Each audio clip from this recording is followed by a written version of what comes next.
Hello বন্ধুরা, আসসালামু আলাইকুম। কৃষির কথা ইউটিউব চ্যানেলে আবারও স্বাগতম।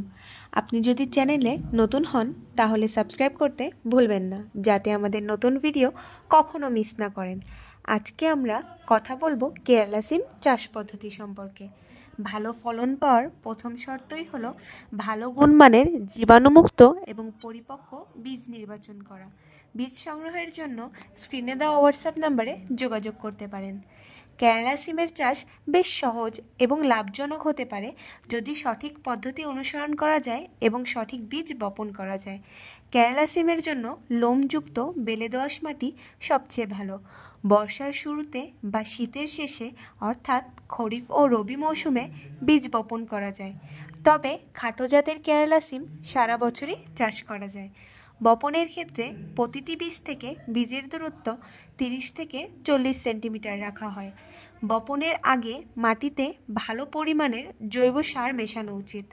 প্রতি হেক্টর জমিতে 10 থেকে 15 টন জৈব সার প্রয়োগ করা যায়। প্রথম সেচ বীজ বপনের পরপরই দিতে হবে এবং পরবর্তীতে নিয়মিত সেচ দিতে হবে। তবে অতিরিক্ত সেচ দেওয়া থেকে বিরত থাকতে হবে, কারণ এর ফলে শিকড় পচা রোগ হতে পারে। গাছের চারপাশে আগাছা নিয়মিত পরিষ্কার করতে হবে। শিকড় পচা, পাতার দাগ রোগ এবং মোল্ড রোগের জন্য নিয়মিত পর্যবেক্ষণ প্রয়োজন। জাপ পোকা ও ছাত্রা পোকার জন্য কীটনাশক ব্যবহার করতে হবে।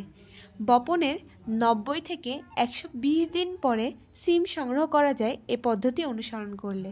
সিম গাছ থেকে পাকা সিমগুলো সাবধানে কেটে ভালোভাবে পরিষ্কার করে বীজ আলাদা করে সংরক্ষণ করতে হবে।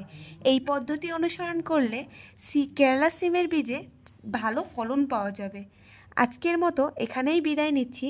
পরবর্তী কৃষি সংক্রান্ত এমনই গুরুত্বপূর্ণ ভিডিও পেতে কৃষির কথা ইউটিউব চ্যানেলের সঙ্গেই থাকুন। ধন্যবাদ।